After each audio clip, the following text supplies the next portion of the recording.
दोस्तों अभी जल्दी में 19 तारीख के लिए एक नया सर्कुलर जारी कर दिया गया है, जिसके अंतर्गत अगर आपका क्लेम ऑलरेडी सेटल्ड करके रिजेक्ट हो रहा था तो आपका वो क्लेम पास हो जाएगा। तो फिलहाल उस सर्कुलर के बारे में आप डिटेल में जानना चाहते हैं, पूरी जानकारी चाहते हैं, तो हमने उसकी वीडियो बना रखी है, उसका लिंक डिस्क्रिप्शन में जाकर चेक कर सकते हैं। फिलहाल हम आज की वीडियो में थोड़ा डिटेल में ये बताएंगे कि आपका अगर क्लेम बार बार रिजेक्ट हो रहा है, जैसे कि यहाँ देख सकते हैं form 19 form 10C already reject, zero balance, claim already settled. ठीक है, तो अब ये पैसा है वो निकलेगा कैसे? आप फॉर्म ट्रांसफर कर रहे हैं 13 में, तो इसके दो प्रोसेस होगी। पहले तो आप ऑनलाइन क्लेम लगा सकते हैं या फिर ऑफलाइन लगा सकते हैं।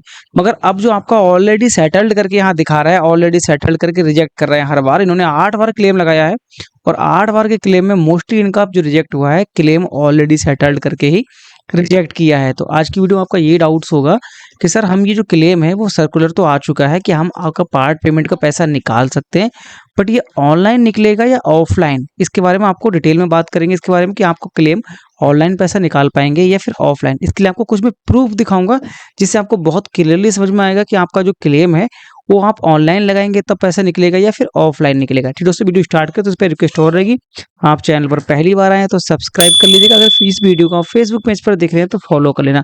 अगर आपकी कोई भी समस्या है हमसे बात करना चाहते हैं तो टेलीग्राम आईडी का लिंक इस वीडियो को डिस्क्रिप्शन दे रखा है, फॉलो करके मैसेज कीजिए। तो ठीक है दोस्तों, वीडियो स्टार्ट करते हैं फिर डिटेल के साथ में।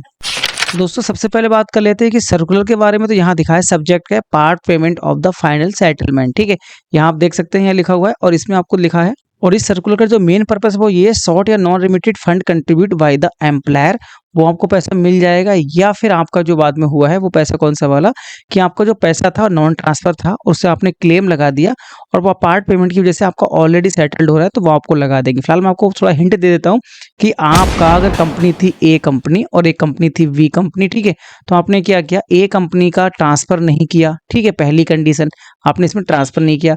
या दूसरी कंडीशन, आपके एम्प्लॉयर ने आपका उस टाइम पे पैसा न डाल के बाद में ड्यू मंथ का पैसा डाला है। ठीक है, मतलब पिछले मंथ का पैसा डाला है इसमें।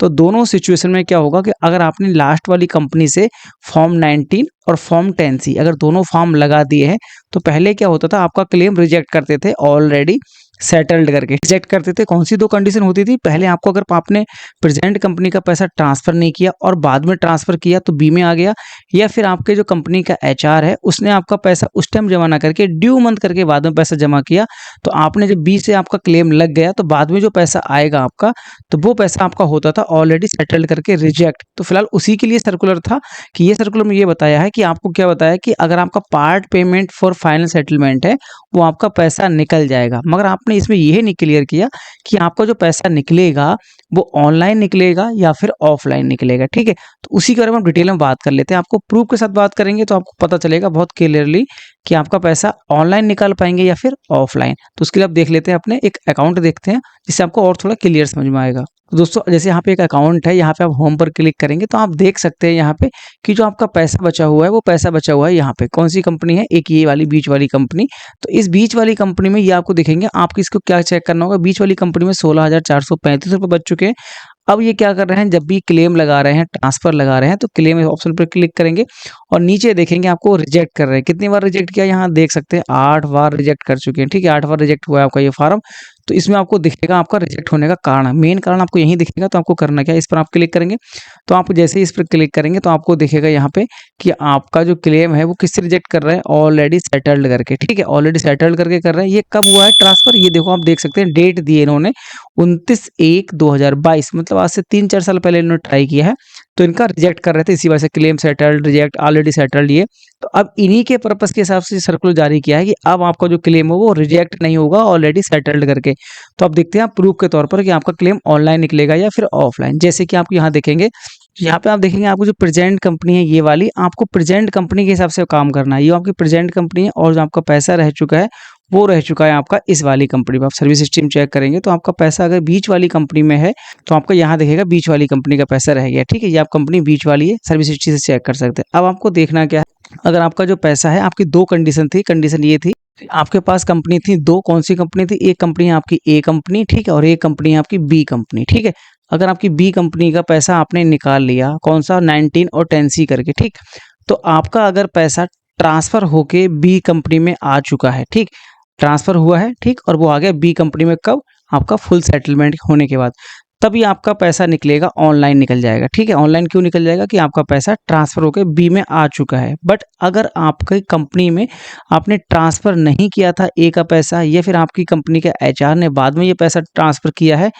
अगर आपकी कंपनी का पैसा प्रेजेंट कंपनी में ट्रांसफ़र नहीं हो रहा है, तो फिर आपको क्या करना होगा, ऑफलाइन जाना पड़ेगा। थोड़ा और क्लियर कर देते हैं। जैसे कि दोस्तों होता क्या है, जब भी आपका क्लेम लगता है ऑनलाइन, तो उसमें लगता है फॉर्म 19 या फिर फॉर्म 10C। ठीक है, ये दोनों जो फॉर्म लगते हैं ऑनलाइन, वो हमेशा लगते हैं आपकी लास्ट वाली कंपनी से, जो आपकी प्रेजेंट कंपनी होगी। ठीक है, अगर आपका पैसा प्रेजेंट कंपनी में आ चुका है, कैसे, या तो आपका वो ट्रांसफ़र होके आया है, या फिर आपकी कंपनी के एचआर ने ए शिफ्ट में ट्रांसफ़र किया, ड्यू मंथ का इसमें डाला बाद में, तब आपका ऑनलाइन निकल जाएगा। ठीक है, मतलब प्रेजेंट कंपनी में पैसा आपका आ जाए, जैसे भी आए, आपका ट्रांसफ़र होके आता है या फिर आपकी कंपनी का एचआर डाल देता है, तो वो निकलेगा ऑनलाइन। बट अब इस सिचुएशन में इनका जो पैसा आप देखेंगे, जो बीच वाली कंपनी में पैसा पड़ा हुआ है, ये प्रेजेंट में नहीं गया है। ठीक है, बी में पड़ा हुआ है, मतलब जैसे आप कंपनी ए है और वो ए में ही पैसा पड़ा हुआ है, बी में ट्रांसफ़र नहीं हो रहा, तो फिर आपको जाना होगा ऑफलाइन। क्यों?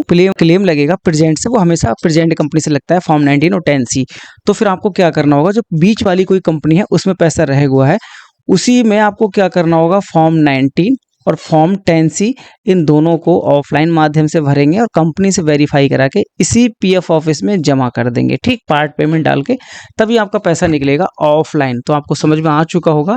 आपको थोड़ा और हिंट दे देते हैं, तो इससे आपको और क्लियर समझ में आ जाए कि अगर आपका जो पैसा है वो ट्रांसफ़र होके बी में नहीं आ रहा है, ठीक है, बी में नहीं आया प्रेजेंट कंपनी में, तो आपको जाना होगा फिर ऑफलाइन। ठीक, ऑफलाइन जाना होगा। अगर आपका पैसा ट्रांसफ़र होके आ गया इस प्रेजेंट वाली कंपनी में, तो जाना होगा आपको ऑनलाइन। ठीक है, ये आप ध्यान रखना कि आपका पैसा प्रेजेंट से निकाल रहे हैं तो ऑनलाइन, और अगर आपको प्रीवियस कंपनी से निकाल रहे हैं तो आपको ऑफलाइन जाना होगा। तो आपको डाउट्स बिल्कुल क्लियर हो गया होगा कि आपको नया सर्कुलर जारी तो कर दिया, तो आपका पैसा ऑनलाइन निकलेगा या ऑफलाइन, तो इस प्रकार से आप क्लियर चेक कर लेंगे। आपको प्रूफ के तौर पर दिखा दिया। दोस्तों, आपको वीडियो इन्फॉर्मेटिव लगी तो आपने ना अभी हमें सब्सक्राइब नहीं किया, नीचे एक सब्सक्राइब का बटन है, सब्सक्राइब कर लो।